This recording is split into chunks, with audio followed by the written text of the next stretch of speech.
Conservative new media viewers and Jeremy Lin fans around the world, what is up? It's me, PFA, Paul F. Villarreal, the NBA expert. We are here to talk about Houston's 92-73 victory tonight over the Memphis Grizzlies. And with the win, Houston improves to 6-1 in the 2013 preseason, and this was the final preseason game. However, as most of you know, and as the title states, the huge story around this game for the team, and certainly for Jeremy Lin fans, is that Jeremy Lin was denied the starting spot by Coach Kevin McHale and the Rockets. And I have to tell you, I made the short video and I felt pretty good. I was pretty calm. Okay, now I'm starting to get upset again because I'm looking at Twitter and I'm reading one particular writer's remarks about the situation, and it sounds a lot like what was being said after the Manila game. What I mean by that is there's a patting on the head of the Lin fans, like, hey, why are you upset? Don't be upset. You don't have a reason to be upset, which is absurd. So I'm starting to get upset, and we will talk about that in this video. There's a lot to talk about, but I'll kind of go through this the way I normally do these type of videos. And when I start talking more about Jeremy specifically, we will go over all of this, the starting spot and how this is being handled. There's a couple different things, including what's being said on Twitter by reporters, or one reporter in particular, that's not being handled well, in my opinion. And again, I've told you guys before, I have a background, some background in media. I also have a background in public relations. I know what's being done here. And because I know what's being done, it's making me upset. And I will talk about that more in a little bit. Okay. Again, Jeremy was denied the starting spot after Kevin McHale, the head coach, said following the first game of the preseason that he would rotate the point guard spot. And so there was an alternating thing, but tonight it was not alternated, and Patrick Beverley was anointed the starter, despite what Kevin McHale had said earlier in the preseason. The team played well. Team played great. The bench played well. The starters played well. Jeremy played well. He played very well. We'll talk more about that. As I mentioned, Jeremy was interviewed after the game, and as Brent Yen pointed out correctly in the comments of the short video, this was done, in my opinion, to ease the tension from Lin fans. This was a patting on the head of Lin fans. Like, don't be upset. We're interviewing Jeremy, and I'll talk more about that in a little bit. This is one of the things making me angry. Finally, James Harden hurt his knee in this game. He suffered a knee contusion, which is a knee bruise. He should be okay, but he only played 7 minutes, and then he sat for the rest of the game. Okay, Jeremy finished the game with 8 points, 2 rebounds. He played 14 minutes, shot 3 of 5 from the field, 0 of 2 from three-point range, 2 of 2 from the free throw line, 0 steals, 0 block shots, 0 turnovers, 2 personal fouls. His plus-minus was +5. His efficiency was 8. Patrick Beverley, who is looking more and more like the starter, finished with 9 points, 5 rebounds, and 0 assists. His efficiency number was 10. Patrick played a few more minutes than Jeremy, and therefore his efficiency number was a little bit higher, but in a per minute basis, Jeremy's efficiency was better. That's kind of the overall there, and both Patrick and Jeremy very much outplayed the point guards for the Memphis Grizzlies, which is great to see. Okay, let's talk more about Jeremy, and let's talk about all of this stuff. Okay, Jeremy played very well in this game. The only criticism I have of him really at all was he missed his 2 3-point shots, and both of them were close misses. I don't remember the first miss completely. I know it was a straight-on shot. It was slightly off. The second miss, I think it was about 20 degrees to the right, and it was just short. He rushed the shot, meaning he took it too quickly. But both of those shots looked good, and they were both close to going in. Jeremy played within himself tonight. We've talked about this over and over again, and we said don't try to do too much. Don't try to make too many passes. Don't try to shoot a shot when you don't have it or somebody's waiting back there, a shot blocker to meet you.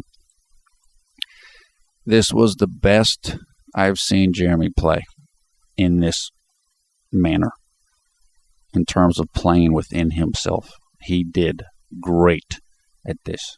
0 turnovers. No turnovers. This is how he needs to play. If he plays like this, his level's going to improve and improve, particularly as his shooting improves. The shooting improves, the turnovers improve. That's when Jeremy's going to really start climbing up the ladder. And so I was extremely impressed with the way that he did that tonight. Now, as I said, Jeremy did an interview after the game. And again, as somebody that has been in the media and that knows techniques of the media and public relations. Now, public relations, if you're not familiar with that, that's basically image management and image presentation, shaping an image, which organizations have to do and they have to worry about. If you have somebody like Jeremy Lin and you know how popular he is, if you do something that looks like it's disrespecting him and disrespecting his fans, then you have to do what is known as damage control, meaning you've got to try to calm down the anger towards what you did. The interview with Jeremy Lin was damage control, just as Brent Yen said it was. That's exactly what it was. What they wanted to do, in my opinion, they know Jeremy's fans are mad. They're mad on Twitter. They're reacting. They know it. So what do? You bring out Jeremy and you show him to the fans. See, Jeremy's okay. Jeremy's not mad, so you shouldn't be mad either. It's okay. That's what this was. And that's why I'm getting mad, because I know what this is. And it bothers me the way that they're handling this. Again, people were upset about Jeremy being benched in Manila. Why? Because it wasn't handled well. Nobody knew about it until an hour or two or so before the game. Nobody knew Jeremy was going to get benched in this game, particularly after Kevin McHale said he was going to alternate starters. So what I'm telling you is the Rockets are causing their own problems here. They didn't need to do this way. If you want to start Patrick Beverley, and there are arguments for starting Patrick Beverley, as I have said before, please handle it better than this. To me, this is like pouring salt in a wound. You don't need to do it this way. And I said in the comments I was embarrassed for the organization. I am embarrassed for them. This was not handled well, in my opinion. And you're just irritating people by doing it this way. Now, don't get me wrong.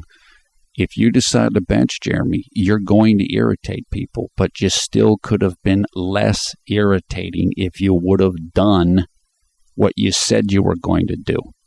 If you said you're going to alternate starters, alternate them. Don't do this. This was a mistake, in my opinion. And something I read from the reporter on Twitter, and I'm not going to name the reporter, what they said was, you can't argue with the starting lineup now because, wow, the Rockets blew out Memphis and they blew out San Antonio. Well, guess what? That's called a self-fulfilling prophecy. In other words, you didn't give Jeremy the chance to be part of the blowout.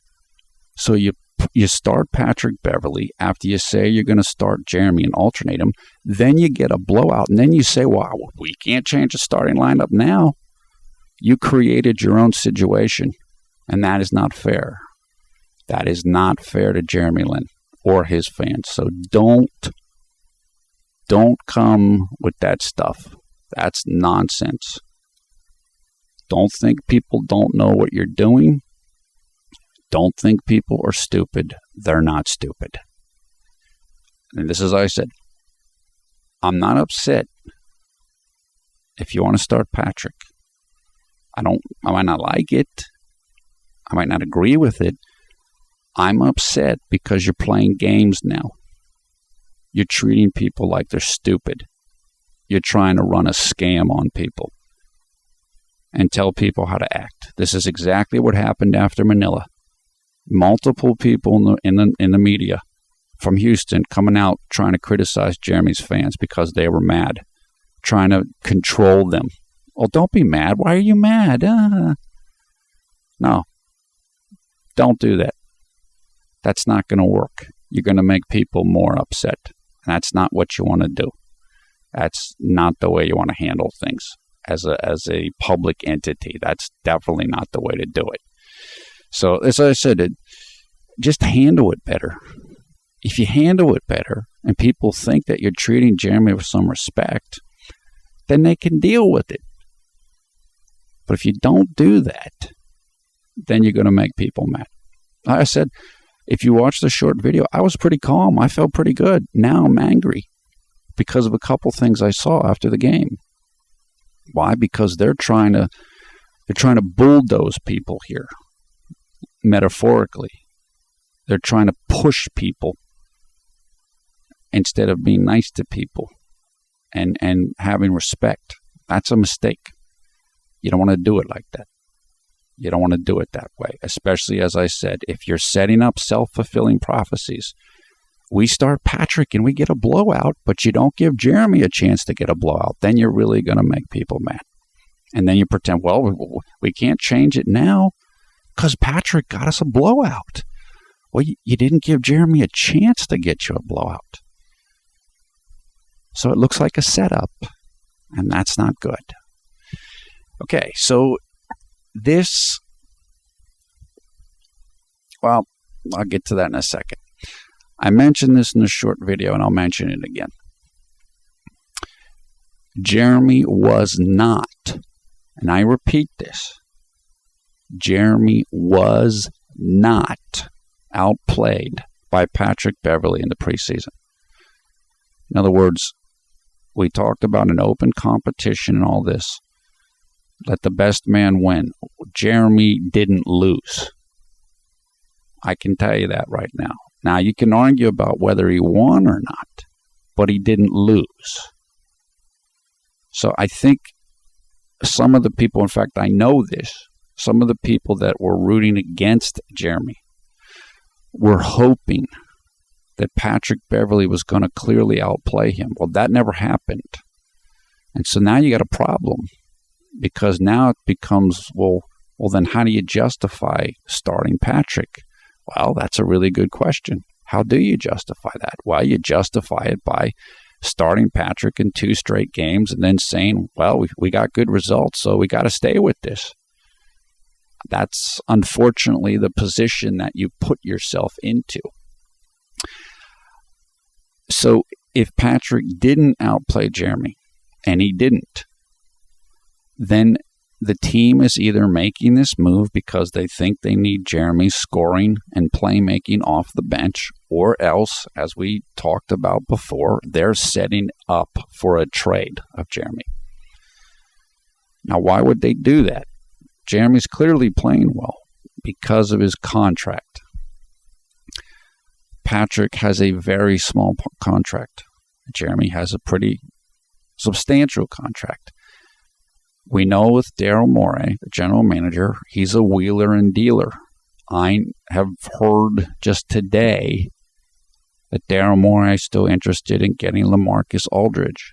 And he's looking for another star, apparently. Well, how are you going to get that star? You're going to get that star by maybe dealing Jeremy and or Omer Asik. That's how you're going to get the star. But to deal Jeremy, you have to demote him first so that he's not essential to your team's success in terms of public perception. People don't think he's essential. And that's what this is looking more and more like, which is why I made the video about that subject about 2 weeks ago now. You can see this. You can see the setup here. You can see what some of this looks like.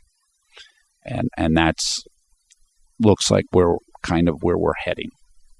Maybe I'm wrong about that. Maybe they're going to keep Jeremy the whole year, and he's going to be a sixth man, and he's going to be really important. There certainly is a case for that, but we'll see. We'll see. This, because of how Jeremy has been treated by the organization, whether it's they let him go in the past or they apologized to him last year, and now he looks like he's going to get demoted just as the team's getting better. There's skepticism towards the organization from Jeremy's fans, and it's understandable skepticism. Now, again, that doesn't mean that the organization's bad and evil and malevolent. No, but there's skepticism from Jeremy's fans. And I understand that. I mean, that's reality. That's why people are upset. And the organization has to deal with that. We will see how it is dealt with. I was just on the Houston Chronicle a couple of minutes ago. There's a poll up there, which I told you guys about before. Who should start, Patrick or Jeremy? Maybe 2 weeks ago, the poll was 81-19 for Jeremy. Now it's still 75-25 for Jeremy. So the organization knows that a substantial amount of the public is behind Jeremy. They know they're kind of in a bind here. So it's not easy to negotiate this. And I understand that. Now, this is not fair for Jeremy Lin. And I'll tell you why it's not a fair situation. What you're doing now is you have improved the team, particularly with the signing of Dwight Howard. And what you're going to do now is Jeremy doesn't get to participate in that, it looks like, as a starter. So you can then say, well, we don't need Jeremy. And you can also say, well, look how great we are with Patrick. And again, nothing against Patrick, but this is part of the public sale of demoting Jeremy Lin. This is how you sell this to the public. You create a self-fulfilling prophecy. You have a good team. You want to start Patrick, so you start Patrick. The team does well, and then, well, they made the right move. Starting Patrick was great. Somebody came in, a troller, in the short video, and said, "Oh, go Rockets! Lin fans are so upset." In other words, go Rockets, meaning if you don't like this move, you're not a real Rockets fan. And again, that's how you kind of steamroll your opposition. And that's part of what the organization and the media appears to be doing right now. We're going to start Patrick, it looks like, and we're going to do well. And then none of you guys that are Lin fans can say anything. And that's not fair to Jeremy, because Jeremy didn't get the opportunity to be in that circumstance the same way that he didn't get the opportunity to be part of the blowout as a starter tonight. And so what you will see, and all of you know this already, is if Jeremy puts up numbers during this year, then people will say he did it against backups. But wait a second. When Patrick Beverley did well against backups, it didn't matter that they were backups. It's just Patrick Beverley's awesome. But when Jeremy Lin puts up numbers against backups, it's going to be because they're backups. We've already seen these arguments. They're completely transparent. They're absurd. It's ridiculous. But this is what's going to happen. This is how it's done. So just prepare yourself for that, because it looks like it's coming. And it's not fair.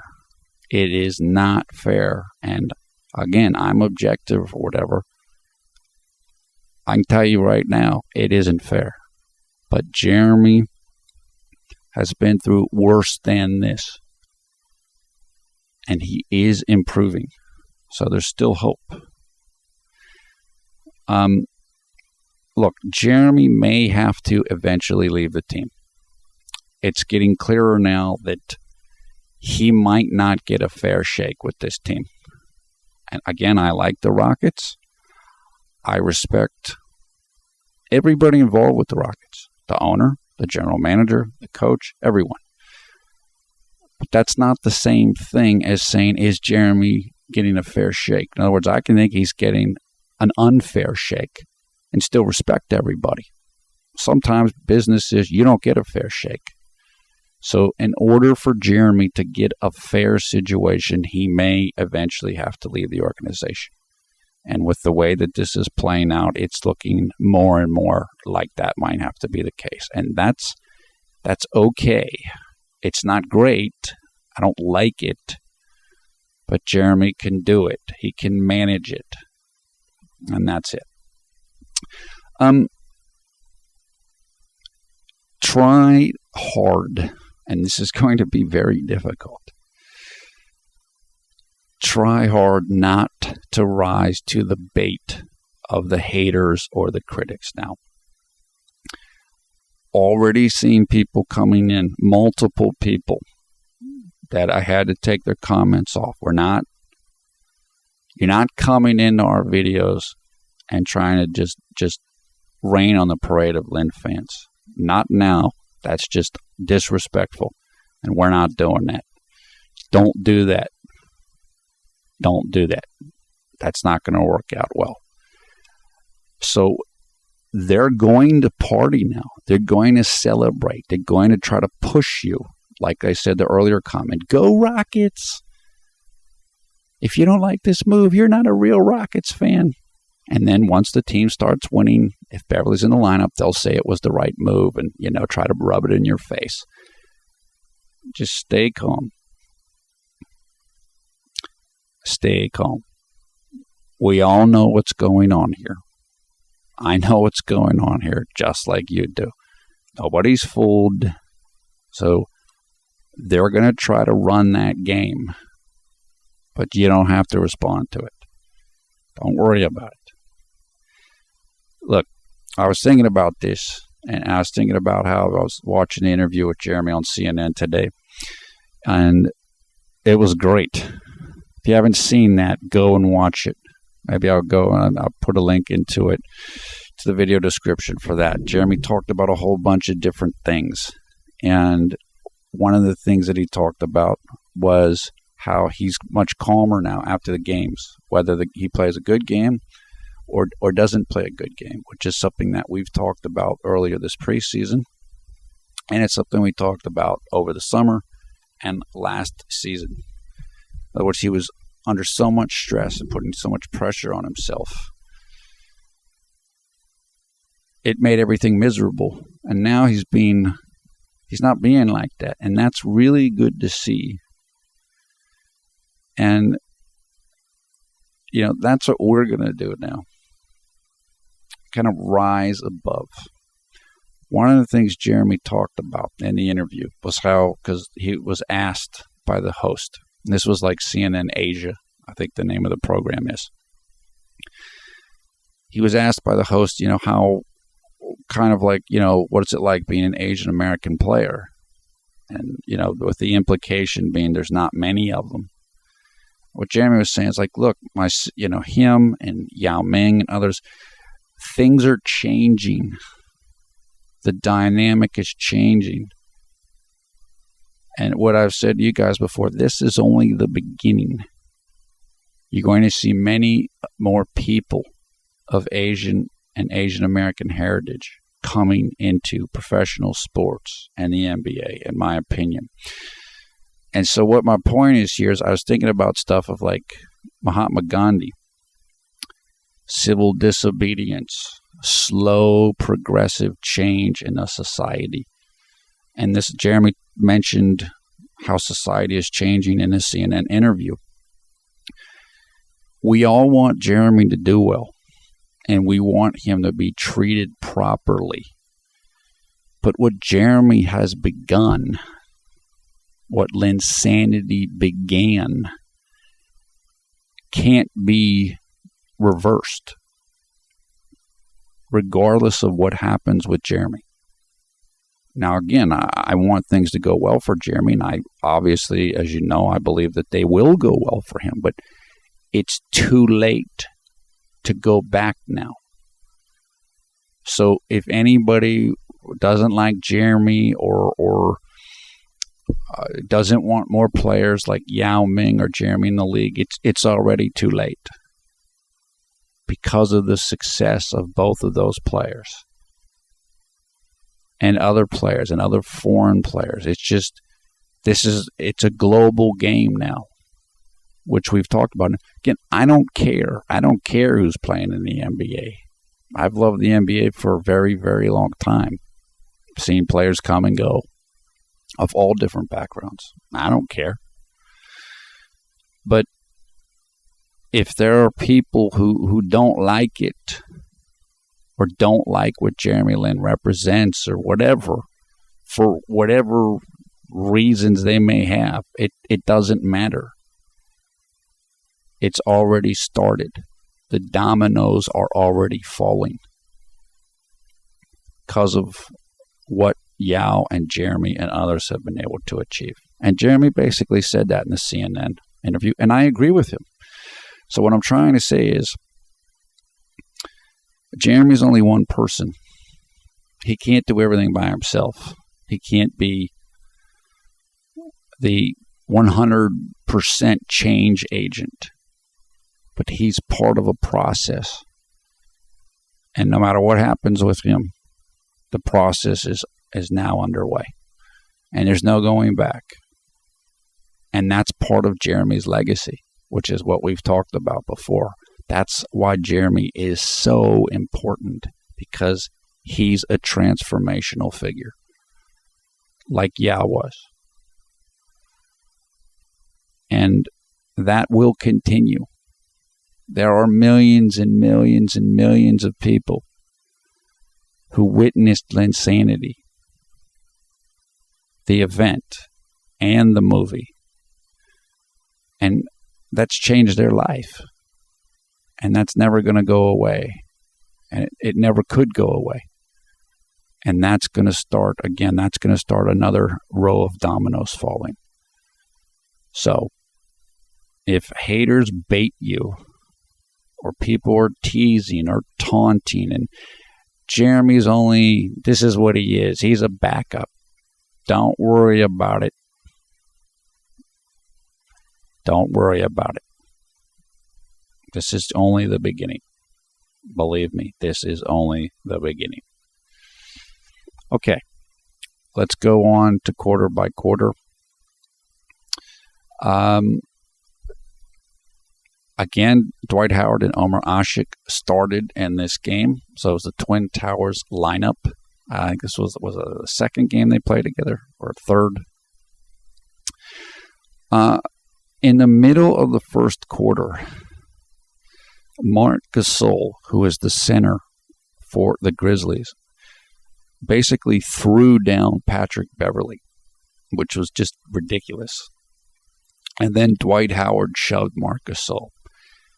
However, if you saw the footage, Patrick Beverley got very up close to Marc Gasol, and he actually scratched his arm and left a nasty, nasty scratch. And I think that's what Marc Gasol was reacting to. Like, it's one thing to play tough defense and be up on me. Another thing to scratch me and leave a big mark. This is something Patrick has to be careful of, in my opinion. He's a terrific defender. He's aggressive. But you can't maul guys. Because you're going to get fouls, you're going to get technicals, and guys are going to come after you. The Russell Westbrook thing. If you remember the Russell Westbrook thing, after that happened, like in Game 5 of that series, Reggie Jackson tried to do the same thing to Patrick Beverley. And then, hang on a second. Excuse me. And so he tried to steal the ball when Patrick went to call timeout, and Patrick didn't like it, and he shoved him, and he got a technical foul. Well, guess what? If you go after the ball at timeouts like you did on Russell Westbrook, then people are going to do it to you. So if you're scratching and clawing at people and giving them scrapes, somebody's going to try to scrape you. And this is what I've said with Patrick before. It's good to be aggressive.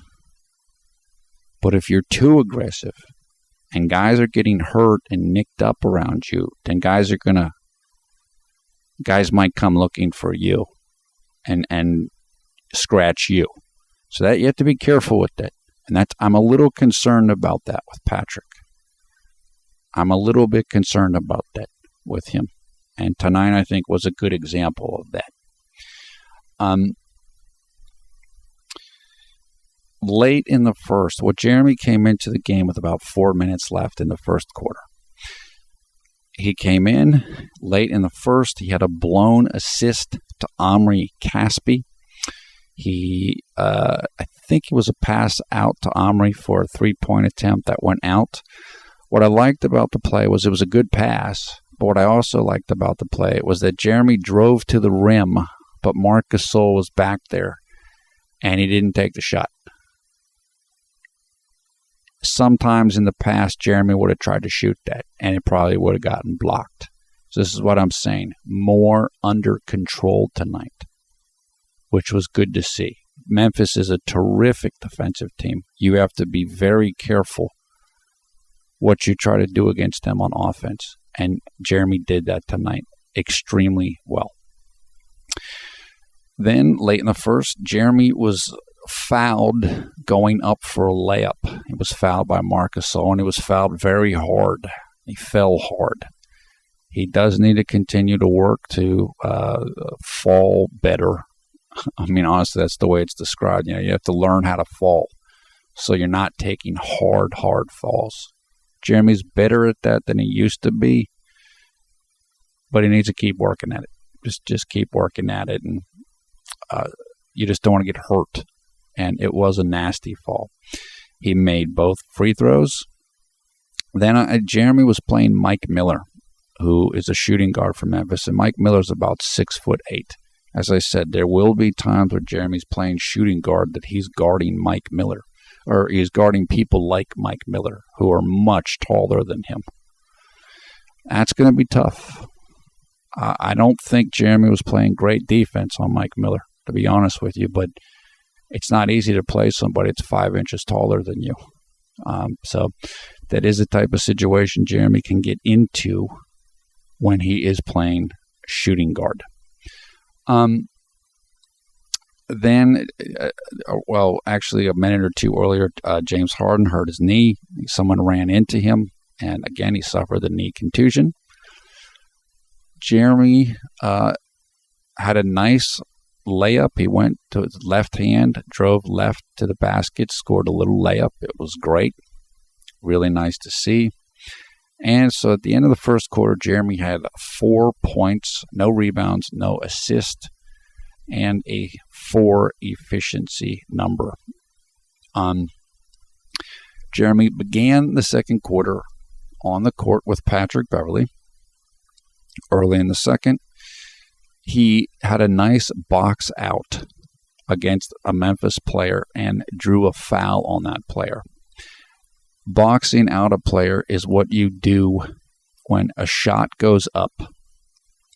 Someone takes a shot, and you are trying to establish position to get a rebound. The way that you hold your position is you box another person out.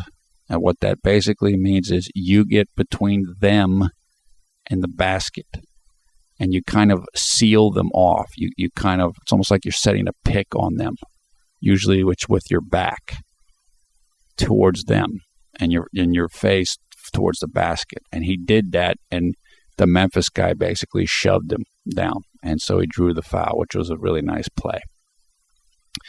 Then Jeremy got a rebound, and he had another blown assist.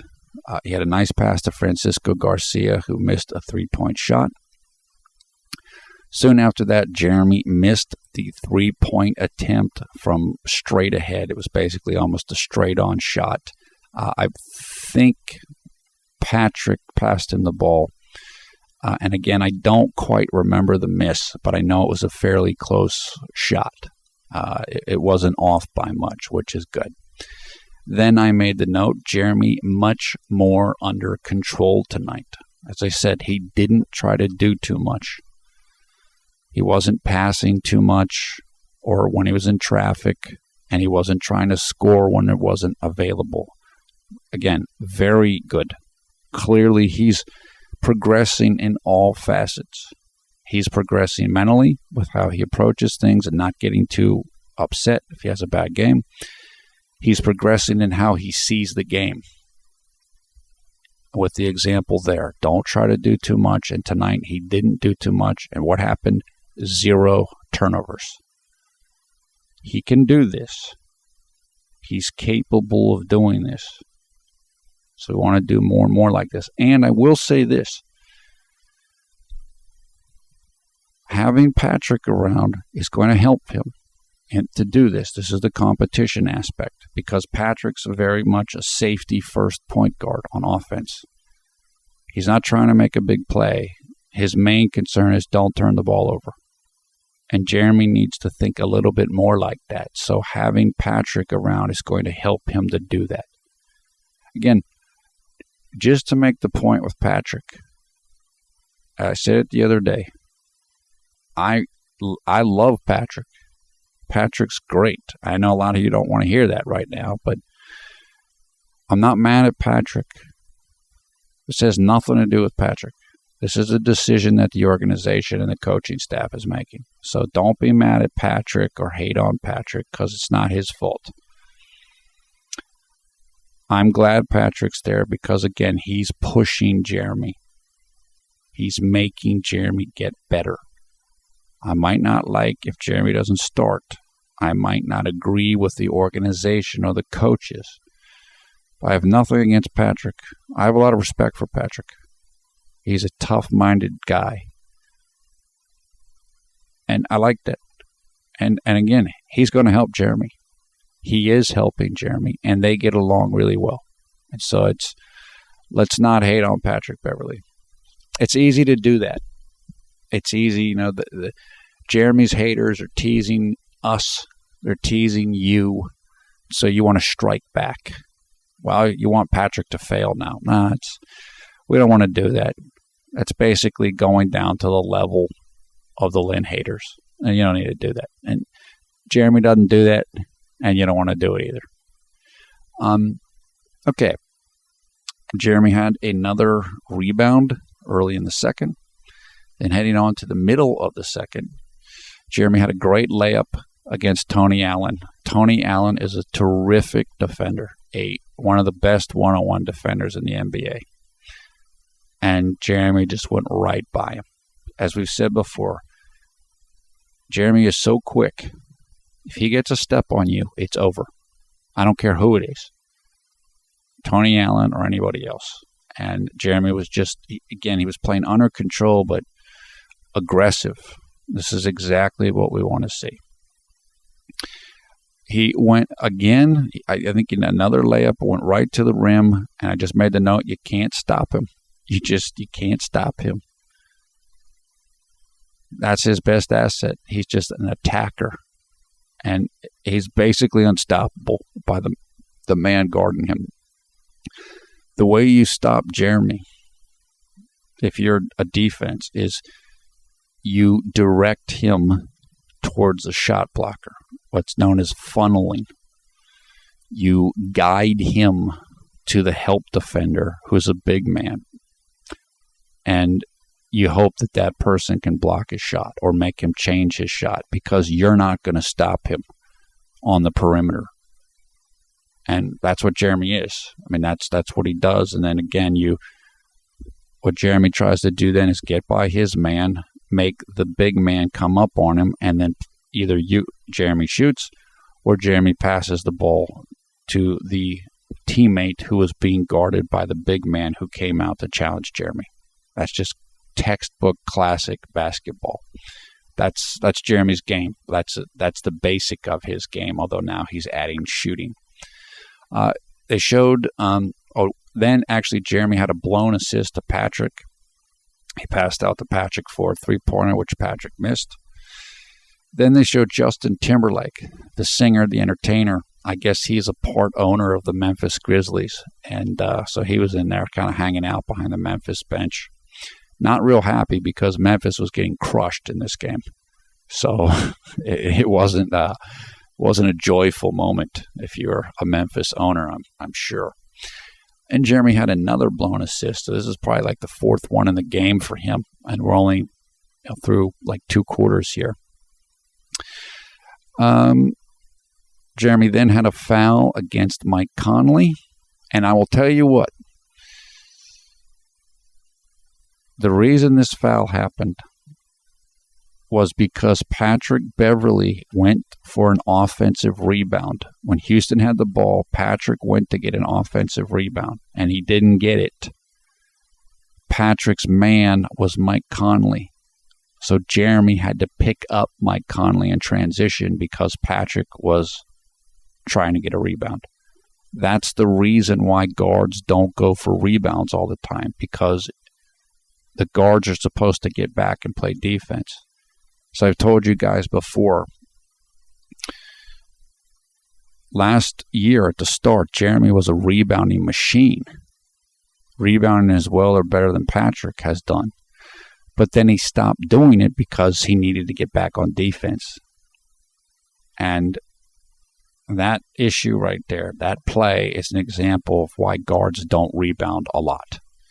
Because then you have the guys you're guarding are out getting fast breaks, and you're on the other side of the court.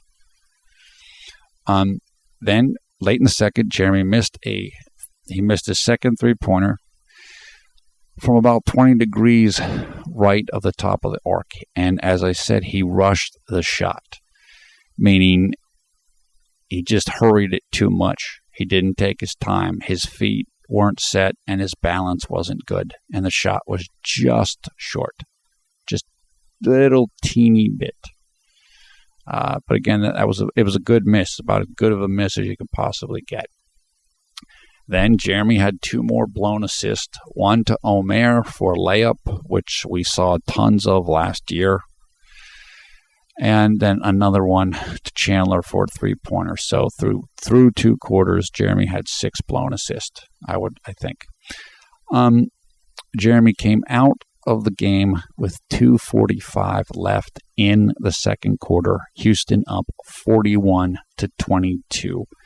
And that was all that Jeremy would play for the rest of this game. It was also all that Patrick would play for this game.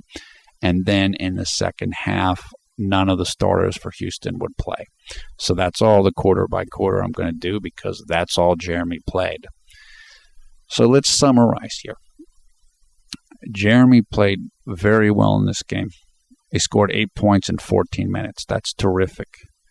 He had 8 efficiency units in 14 minutes. That's excellent. Jeremy handled himself with dignity and class in the post-game interview, which I felt was a setup to calm down angry Jeremy Lin fans. And Jeremy probably knew it was that too, but he still had to deal with it, and he dealt with it as well as he could have dealt with it, in my opinion. As I said, Jeremy has not been given a fair shake by the Rockets in this circumstance. If they go with Patrick Beverley to start this year, even though I understand it, Jeremy is not getting a fair chance. Because now he gets to pass to Dwight Howard instead of Omer Asik, and you're not going to give him a chance to succeed and show that he can do that. And that's really unfortunate, but that's what it is. And again, we're here, as I said, I'm pro-reality, pro-truth. That's the truth. Now, sometimes it's not fair. You got to start somebody. So it looks like they want to start Patrick. Okay, but it's not fair to Jeremy. And that's just the way it is, no matter what anybody says. Beverley did not outplay Jeremy in the preseason. He did not outplay him. Not based on any statistics that are out there. There's the arguments you can make for Patrick starting. The fit argument, he's a better fit with James Harden, et cetera, et cetera. You could say Patrick is shooting a three-pointer better than Jeremy, which is true in this preseason, although they're both shooting well. And you could say Patrick plays better defense than Jeremy, which is, I think that's true, although we don't have numbers to show that or prove that right now. There's a number called defensive rating that can be given to individuals. It's not a perfect number. It's kind of like plus minus. It's not a completely fair number in some ways.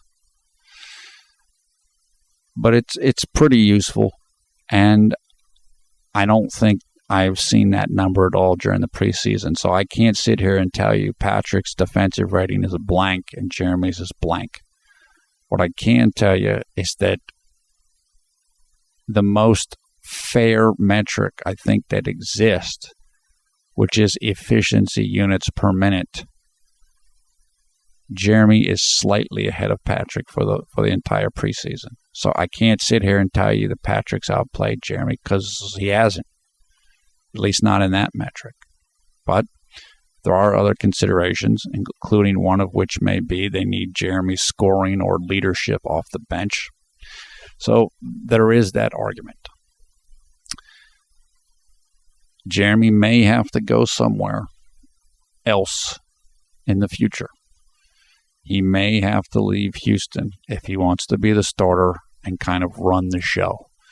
And as I think Killer Echo said in the short video comments, this has as much to do with James Harden or more than it has to do with Patrick Beverley, because James Harden is a ball handler and a playmaker. So it kind of becomes, you don't need Jeremy. Well, if you don't need Jeremy, then it might make sense for Jeremy to go to a team that does need him at some point. So we will see. Nothing would surprise me. Nothing's going to surprise me. If they trade Jeremy during this year, I won't be surprised at all. We'll see. I hope they don't. I hope he's around as long as they treat him with respect. But we will see. The rotation meaning the group of players that you're going to use consistently, game to game. The main rotation appears to be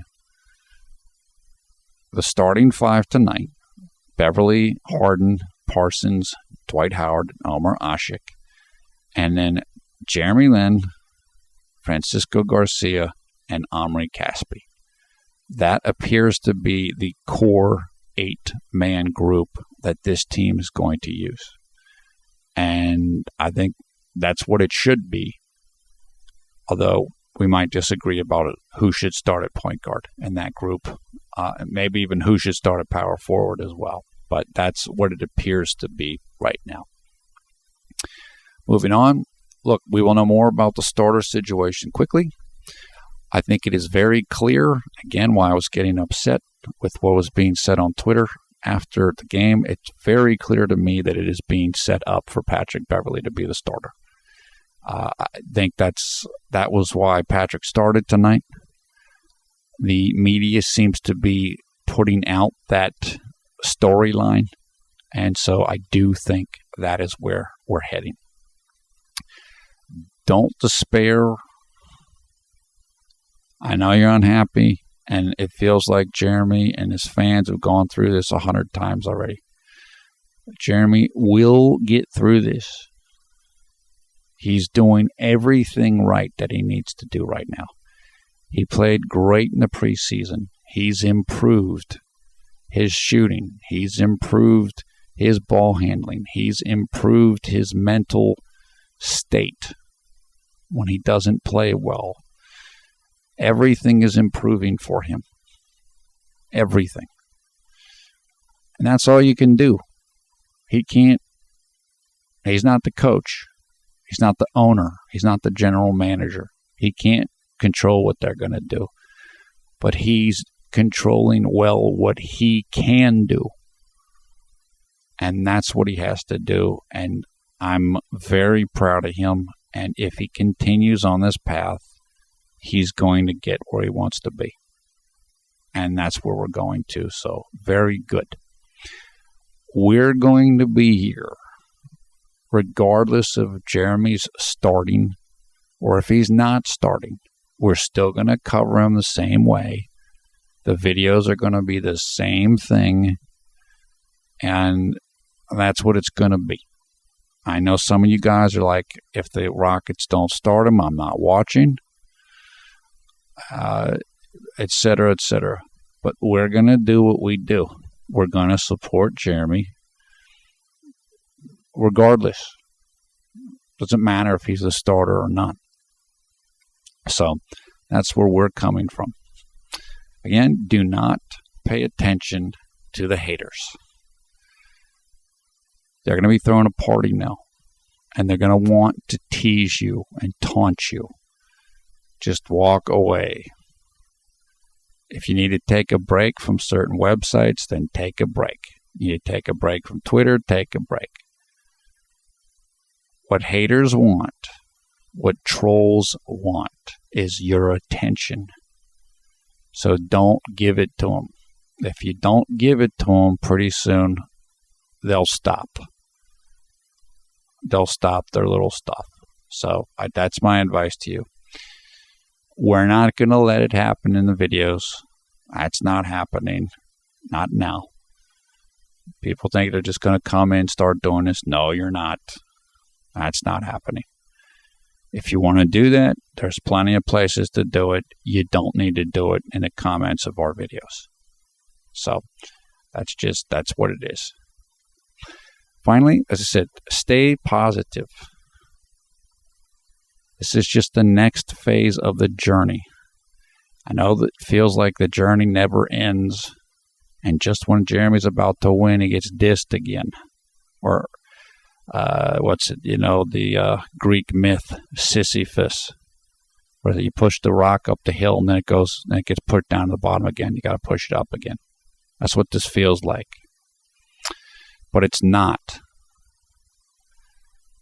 Jeremy's in a completely different place now than he used to be.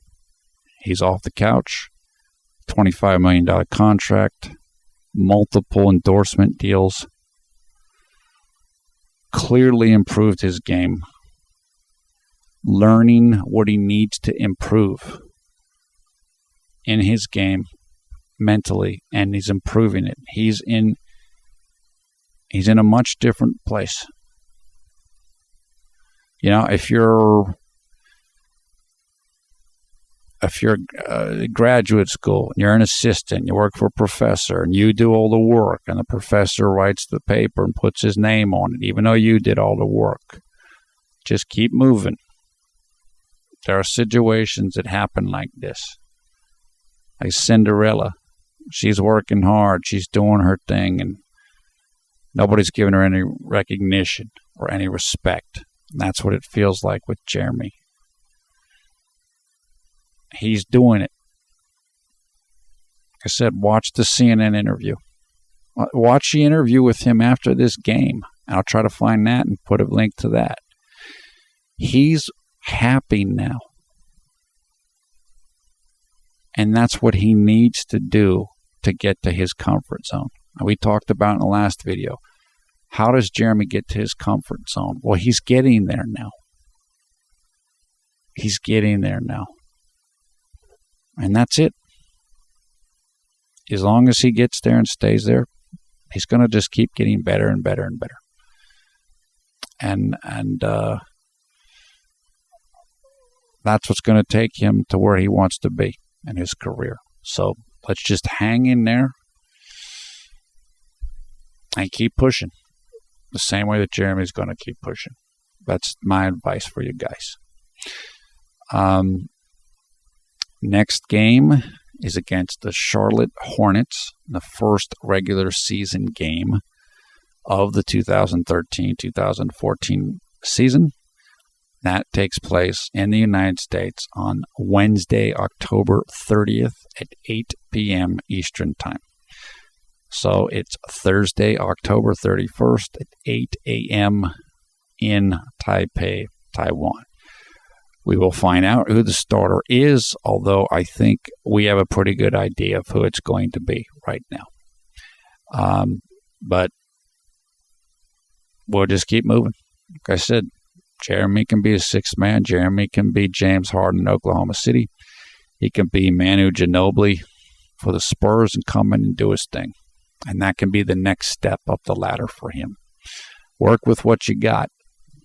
And I think Jeremy is now in the place mentally to be able to do that. And that's good to see. Okay, your comments below. Thumbs up, thumbs down. I will be coming down to the comments. I know everybody wants to talk about this. Come and join us on Twitter. Come and join us on Facebook and the Conservative New Media Facebook group. You'll find information for those two things in the video description below the video player. You will also find information for this game in the video description as well. Once again, I am Paul F. Villarreal, PFV, the NBA expert. Thanks for watching Conservative New Media. We strive to be the #1 Jeremy Lin YouTube fan channel. It is 1:14 a.m. early Saturday, October 26th, here in the East Coast of the United States, which means it is 1:14 p.m. Saturday, October 26th in Taipei, Taiwan. Hope everybody's having a great night, a great day, wherever you are around the world. Take care of yourself, and we will talk to you again soon.